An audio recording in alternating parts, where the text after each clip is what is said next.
Alright, what up homies?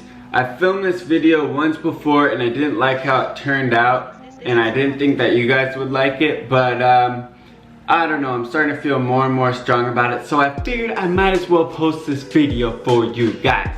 It's not very entertaining, there's not going to be any fishing, but if you're a true fisherman, you'll listen to this video and at least put your comments down below. If you don't agree with what I'm saying, just comment down below, put your words in there, whatever. Just don't say anything mean, because no one wants to be called an idiot or anything like that. Everyone has their own opinion and no one's wrong. Let's try and get people educated here. The thing I want to talk about today is catch and release and whether or not it's a good thing. Obviously it's a good thing in everyone's eyes, but there's a good and a bad way to go about it, and people just don't realize that.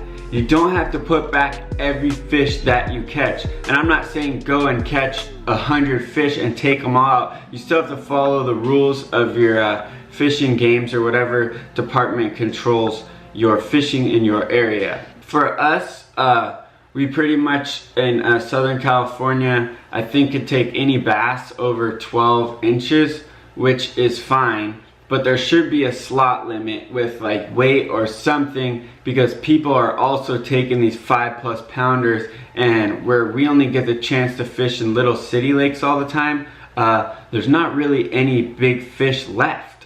And I kind of want to explain why that's happening. Alright, so first thing I want to get out of the way is what most people might have the most trouble understanding, is that not every fish you catch needs to be thrown back. I mean, I wish in California we could use like bluegill and stuff for bait, but we can't really do that, so we do have to throw a lot of those back. And same thing with bass, because there's a lot of smaller ones in these lakes. The point that I'm getting at is that the smaller fish, when you throw them all back, is not always a good thing, because they do end up taking more forage than the bigger fish. So in these small city lakes, it really affects them, and it affects the lake fast when people take the big fish out, and then there's only a few big fish and a bunch of fish under 2 pounds. Those fish are growing. The ones under 2 pounds are growing, especially when they're in their first year. They grow really fast and they need a lot of food.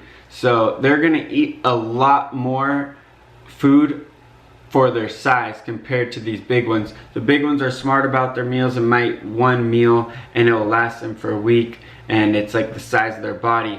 These littler fish can eat like the same weight in their body like pretty much every day, I would say. I know that because I've had bass in my fish tanks and I've fed them goldfish and whatnot, and I've caught little bass in the wild that are spitting up shad like crazy because they're so stuffed. So when you take out the big fish, that makes it a problem because there's no big fish. And when you put back all the small fish, that makes another problem because the small fish are out competing the big fish, and then the big fish die anyways, leaving us with no big ones to catch. And for a lot of people, especially bass anglers, they do want to catch that big trophy size bass, whether it be 5 pound plus or whether it be 10 pound plus out of a huge lake. People want to go for the big ones because they're not easy to catch, and obviously it's fun to fight a huge fish. So here's an oversimplified drawing of what I'm kind of talking about. And remember, I'm not good at drawing, and this is kind of like a simple little thing. So we'll have one big fish here, then we'll have 3 smaller ones here, and then a bunch of little dots are gonna be our bait fish. I don't know how well you can see that, but here we have the bait fish, we have the 1 to 2 pound fish, and then we have the 5+ pound fish. So what I'm kind of explaining is this fish will eat just a portion of this for his forage, and he's gonna be full. And he's gonna be full for more than just one day like these fish. These fish are gonna need all this to survive those 3 spots, so we're only gonna be left with just barely enough for this fish, and they're gonna need that the next day as well. So what we're left with is these fish eating all this, then this fish will die of starvation. So then we're left with 3 small fish and just a couple bait fish. This is the end result when you throw all these little bass and we just have a few big ones left. These small ones are gonna outcompete the big ones for food, and the big ones are gonna die, or someone's gonna catch the big one and take it out, and it's gonna take years for these to get that size. But with this many small bass in a lake, they're not gonna have enough food to even get that size. So what we're left with is just small fish. Once they hit a certain size, they'll die because there's not enough food, or someone will catch them and eat them. That is the importance of putting back the big ones, and as well as maintaining a healthy population of small ones. And by that I mean not having too many. If you're catching fish after fish after fish after fish every day and they're all in the 1 pound class, don't feel bad about taking a few. And I know bass aren't supposed to be the best tasting, but for those of people who eat the freshwater fish out of those lakes anyways, I bet you they taste just as good. Another thing is that these big fish that we're talking about are our brooder fish. They're the ones that are gonna lay eggs, and they're gonna protect their eggs, and they're gonna protect their babies really well and get them into that 1 or 2 pound size. And those fish are more easy for us to catch because they're new fish and they aren't used to hooks and whatnot. We want to have those big ones because if we just have smaller ones, they're not going to protect their eggs as well, and not as many fish are going to make it to adulthood, and we're just going to have those fish stay around the same size. So I keep kind of going off on tangents or whatever, but anyways, fact of the matter is that these little fish take more food to grow than the big fish, and we don't have to put them all back. So when you see a guy putting a 12 to 15 inch or like 1 to 2 pound bass in his bucket, maybe don't get so upset. But if you see a guy throw a 5 pounder in his bucket, maybe go up to him and educate him and let him know that those fish are the future of that lake. They're the ones that everyone wants to catch, and they're the ones making the babies for the beginners to catch as well. And that's the same for pretty much any fish. Like, it goes for carp, for everything.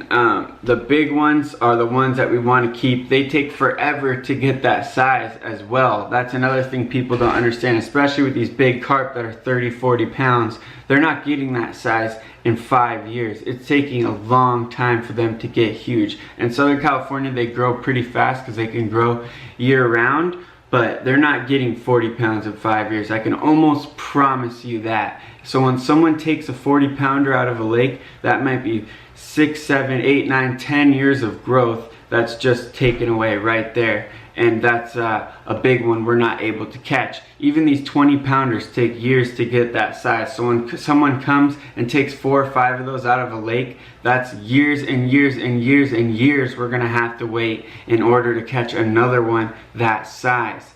There's a lot of city lakes where this is apparent, like Balboa and such, where you just catch like 3 to 5 pounders all day long. Even though there's a few big ones in there, it's harder to catch them because they're few and far between.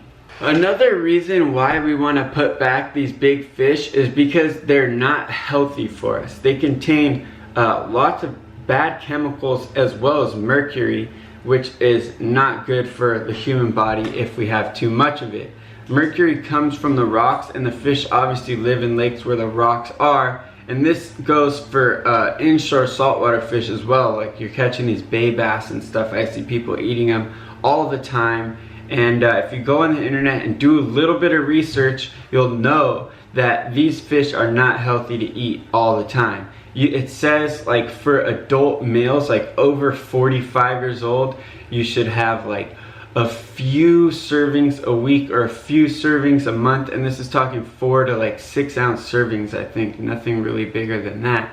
So you're not really supposed to eat that much of these fish. Or else it can cause some serious health problems. I don't really want to go into that because I'm not a doctor, but I have done enough research to know that these fish are not that healthy.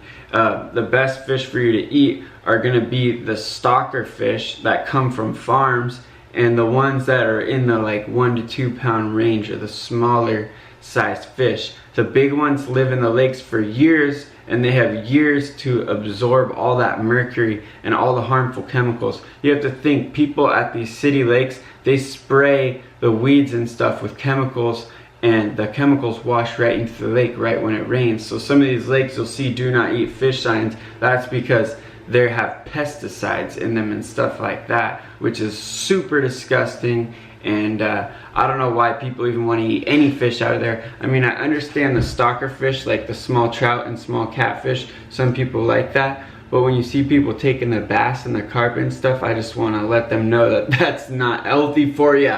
And if you do go on online and check this out, they also tell you that the fish that eat other fish are going to contain higher levels of mercury. So the bass, they don't even recommend you eat at all, as well as the carp and larger brown trout and things like that that get over like 15 inches. They have too much time to absorb the mercury, and they're eating other fish and stuff that contains mercury and other harmful pesticides and whatnot. And by you eating them, you're eating that as well. And you might think, oh, well, I'm cooking them, blah, blah, blah. Metal does not cook out. To my knowledge, you can't cook metal and it disappears. When you cook metal, it's going straight in your body. It's just gonna be a little warmer. You know what I'm talking about? So yeah, pretty much eating the fish out of these freshwater city lakes especially is not very healthy. It's a little different when you're in the wild rivers in the mountains and stuff like that, but even the big rivers that go through cities, like I don't even know where, here in California we have the Delta and stuff,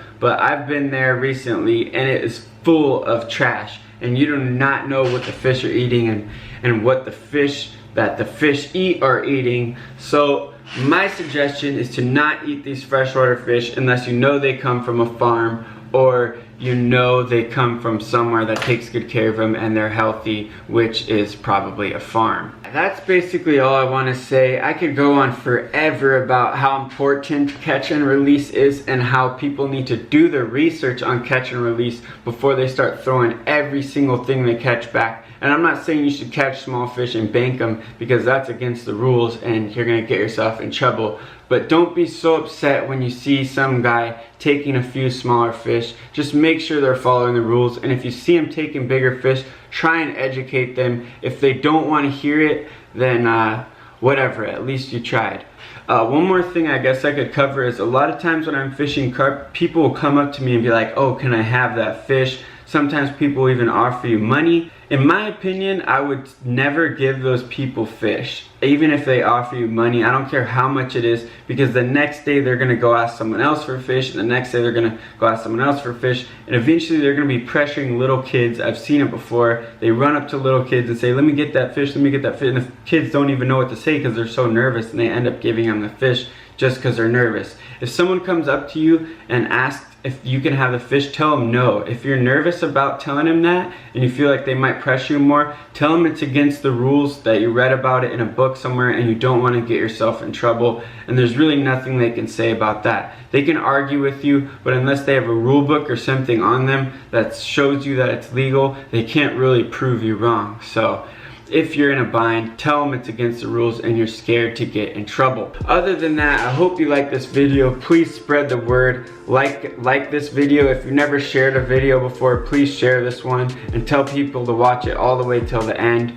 Like I said, also please leave comments below on if you agree with me or disagree. I know I didn't get to cover everything, but I feel like I covered a good amount. Basically, the fish are unhealthy, they're filled with mercury and whatnot, so you don't want to eat the big ones. Throw those ones back. They're all brooders, they're gonna make babies, and they're gonna make healthy babies for us to catch.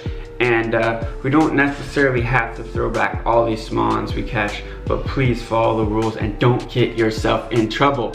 Like I was saying before, please share this video with your friends, family, whoever. Let them know about catch and release and let them know the proper way to do it, please, so we can get some big old fish back in our lakes. Maybe in the next 5 or 10 years, people will be pulling out double-digit bass all the time, and maybe big old 20+ pound carp all the time, and we won't have to worry anymore. But for now, we're gonna have to educate everyone, so please spread the word. Also, I know this might have been a very boring video, but it's very important, so please just try your best to watch it and understand what's going on. If you don't think I'm making sense, go online, do your research, and please learn how to be responsible with your catch and release programs. Peace out for now, fish homies.